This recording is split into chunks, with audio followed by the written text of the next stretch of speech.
Am I the a-hole stories? Am I the a-hole for buying both my stepchildren each a Switch, instead of giving the second one to my nephews? My wife asked me to post this here cause it's causing a rift in our family.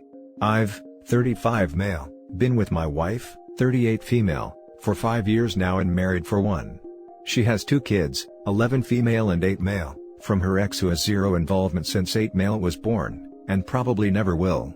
I love them so much, they're my babies now, and I'm in the process of making it legal. Last year was tough on my older brother and sister-in-law, both 40, because they were both laid off, but so were my wife and I. I do however, have a side hustle that because of the pandemic, boomed, so we are pretty stable now financially, not rich by any means mind you.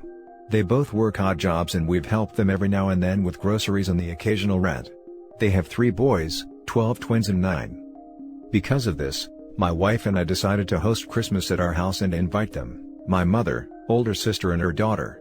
Since everyone except for us were struggling, I handled the gifts and gave my nephews some stuff like shoes, clothes, some toys etc., while my niece got a $100 gift card. I spent anywhere between $100 to $150 per kid, and got both my children similar stuff. Everyone seemed happy and I was glad to help. Well, after they left, I gave my kids their other gifts because I didn't want to do it in front of my niece and nephews. I got both my kids Nintendo Switches, they like different games, so it doesn't make sense to only have one. Last weekend, my brother dropped his boys over for a sleepover, and obviously, they got to enjoy my kids' games. Everything was fine till I got a call Monday morning from my brother, who was angry that I was apparently spoiling my kids too much, and making his kids feel jealous. He said I should have given the second Switch to his kids, instead of giving mine one each. He told me that I should have considered their financial status before buying such luxuries for kids that aren't mine.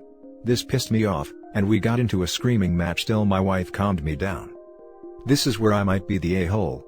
My mother called me yesterday, and asked me what the fight between me and my brother was about, and she told me that while my brother was wrong for saying my kids aren't mine, I probably should have considered the fact that they can't afford anything at the moment, hence, why I bought his kids essentials as gifts, and I should have dialed down on the gifts I gave my children, or bought his kids something similar too so they won't get jealous. I know I could have got my kids a Switch to share between them, but their taste in games are very different, and I wanted my children to have something nice since they've both been good this year. Am I the a-hole? Now for the top comments. Not the a-hole, you were very considerate by giving them the Switches once they left, and not in front of others. Now, your brother is being greedy and trying to free ride off of you. Not to mention, those aren't his kids, and you also aren't responsible for his kids as well. Right. R/entitled parents much? Not the a-hole, you did what was right. You waited until his family left. Your brother shouldn't be projecting his poor feelings about himself onto you, and your mother should have stayed out of it. You're doing a great job. Thank you so much. Not the a-hole. By your brother's own logic, you should not have given a Switch to your nephews, because they're not your kids either. You are not responsible for your brother's financial status. You were more than generous with your entire family and have done nothing wrong. Brother will make the argument that his kids are OP's flesh and blood, whereas his stepkids are not. Brother is an a-hole. Those are OP's kids whether he likes it or not. He can take care of his own kids. I should be used to it by now because I've read so many stories on this site, but the entitlement and audacity of people still takes me by surprise at times. Now for the next story. Am I the a-hole for telling my ex-husband my child support obligations are over? My 39 female, ex-husband and I have been divorced for the last 13 years. I gave up custody of my daughter during the divorce, and have been sending over child support checks until May of 2020, when my daughter turned 18. My daughter is a quadriplegic, and has been since she was 5. Her dad lost his job around 14 years ago, so for the first 2 years after our divorce, the child support me and my then new husband sent over was what helped them survive. My checks have never been late, but I now have 2 kids with my current husband, aged 12 and 8. I've been a stay-at-home mom for the entirety of our marriage, so it's been my husband being kind enough to pay for a child that's not his. When my daughter turned 18, I talked to her and basically wished her and my ex-husband luck in whatever they chose to do in the future. I get a call from my ex-husband saying that my daughter wanted to start college in fall of 2021. The college they picked was the best in the state for students with disabilities, but that my ex-husband couldn't foot the tuition alone. He said that our daughter couldn't do any of the student jobs available, and said if I wanted to do right by my first kid, I should help foot the bill. I was talking to my ex on speakerphone, and my current husband interjected and said that was all his money, and he has done everything to help me meet my legal obligation, but that's done now. I told my husband that our daughter is now a legal adult, and I had covered her expenses when she needed a lot of medical attention at ages 6 and 7, and that we were only a bit older than her when we were already parents. I told him that I had already done right by our child, and that college isn't a necessity. I wished them the best of luck in looking into possible other scholarships and grants, and said I had 2 other kids that needed me. Am I the a-hole for fulfilling all my legal obligations, and telling my ex that his 18-year-old is an adult now? Now for the top comments. Wow.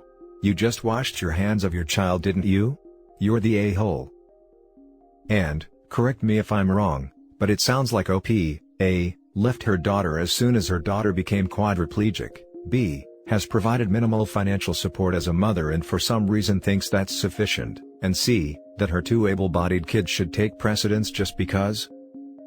Not the a-hole to your ex-husband, but very much you're the a-hole in regards to how you've treated your child. Guess you moved on to your real children and real family, and just left her in the dust, huh? No, you didn't do right by your child because you sent her money until she was 18. Doing the math, you gave up custody right around when she became quadriplegic. Doesn't seem like a coincidence to me. You've been a terrible parent. Am I the a-hole for fulfilling all my legal obligations and telling my ex that his 18-year-old is an adult now? OP doesn't consider her daughter her child anymore. You're the a-hole. So, if I'm reading this timeline right, you walked out on your kid right around when she became quadriplegic. That's undeniably terrible. You're the a-hole for that. As it relates to supporting her after 18, you're right, you covered your legal obligations. Damn, didn't spot that. You're completely right, OP is a truly awful person. That poor child. The next story is titled, Am I the a-hole for saying that I am glad my first baby died? I used to be in a very toxic relationship, partially my own fault because I was pathetic. A shy pushover who was too timid to have or voice out my own opinion. I viewed my ex-boyfriend as a strong and dependable person, and he could decide everything for us. When I got pregnant, I was scared and did not know what to do. I was not ready to have a baby and I turned to my ex, who told me that we should keep it, and he would take care of the both of us so I had nothing to worry about. Despite that I was still very stressed, not eating nor sleeping well, on top of the stress of hiding my pregnancy from my family and friends. I was to live with my ex, and avoid them until the baby arrived, in fear that they would see me differently. Now come to think of it, that was extremely immature and stupid thing to do. Anyway, things did not go well and I miscarried, almost died too because of how weak I was, and it was then I realized how much support my friends and family could provide me with. My ex was devastated with the loss, and even though he did not blame me for it, we broke up shortly afterwards as I moved back with my parents. Life from then on only got better. As of now, 9 years later, I am a happy wife of an amazing man, and mother of 2 lovely sons. We were in a family reunion a few weeks ago, when my sister-in-law brought up about my miscarried baby as she is a friend of my ex. Feeling that I have nothing to hide or be ashamed of, I told the whole family that I am glad that my first baby did not live. If it had lived and was born, I would not have been able to properly take care of it, and would not have broken up with my ex whom I realize by now is an abusive a-hole. It got a little awkward, but my husband managed to change the topic. A few days later on, my sister-in-law posted a long status saying that she could not believe that someone would be happy that her child had died, and that the general assumption that mothers love their children was a lie, something like that. It was deleted later. My name was not mentioned, but I knew that she meant me. My husband had an argument with sister-in-law, saying she is stirring up something for no reason, and she later deleted the status, but not before I read many comments agreeing with her. I guess that maybe I should not have said that as it may be a sensitive topic. Am I the a-hole? Now for the top comments. There might have been a different way to word it, but not the a-hole. Sister-in-law is an a-hole though. You were in an abusive/toxic relationship that physically sickened you while you were pregnant. You didn't intentionally kill your child. From what you posted, their death was a direct result of the physical state of your body, which was a direct result of the relationship, and the extremes that you felt like and were forced to go to. You're not the a-hole OP, don't let anyone ever tell you that you are.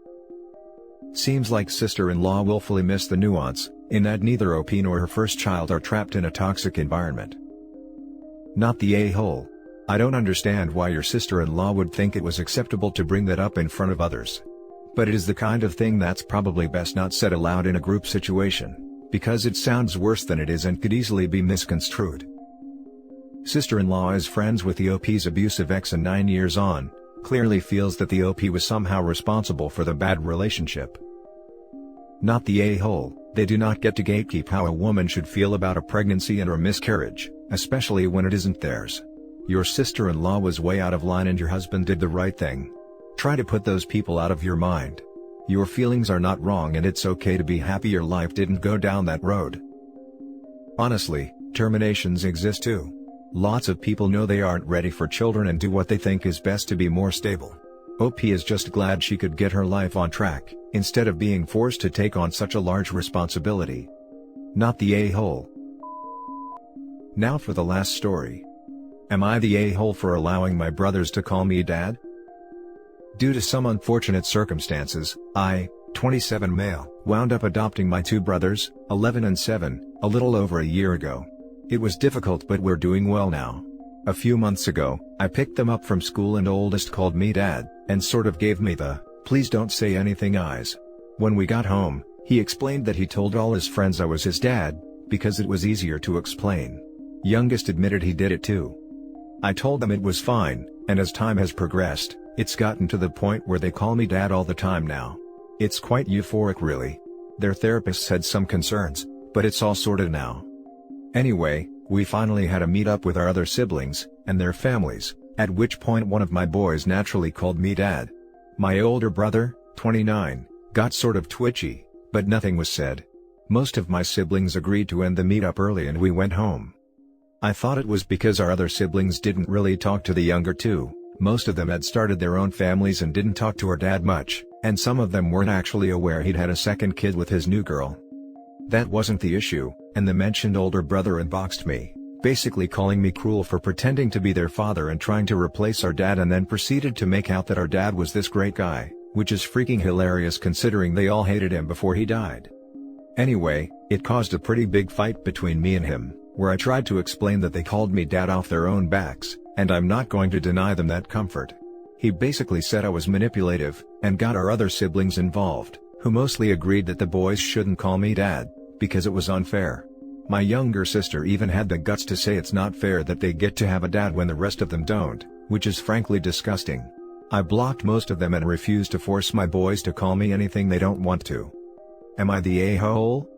For anyone who may ask, explaining our family tree is too complicated, but Dad had a hell of a lot of affairs. He has 27 bio children that I'm aware of. Not the a-hole. Your brothers calling you dad isn't harming anyone. It makes them comfortable and their lives easier. Going off this post, you're more of a dad to them than their father ever was. That's very true. I feel like I did most of their parenting honestly. He wasn't an awful dad, although I might be biased, he just had no idea what he was doing. And very clearly has no idea what a condom is. Not the a-hole. If the boys' therapists don't have an issue with it, and you don't, and the boys don't, everyone else can bug off. It's not your fault your dad couldn't keep it in his pants, nor is it your fault he died before your sibs grew up, and it's definitely not your fault he was a horrible dad. You may have some fun explaining when their future partners enter the picture, but that's a long way down the line. Not gonna lie, I feel like I've had way more women hit on me now that the kids call me dad. So, win-win. But jokes aside, I love them and I just want them to be comfortable, you know? Add a cute doggo to the mix, and you're going to be golden with the ladies. All jokes aside, those boys are lucky to have such a kind and mature older brother that was happy to take them in.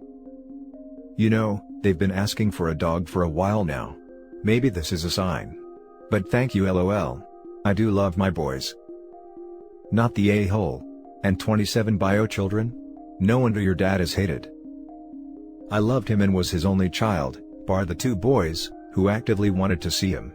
My mother was mostly absent though, so he always wound up taking me with him to his next stop, which is probably why we got along so much more. And that's it for this video guys. If you have thoughts to share, leave a comment below. Don't forget to hit like and subscribe if you like this content. I'll catch you in the next one. Good day everyone.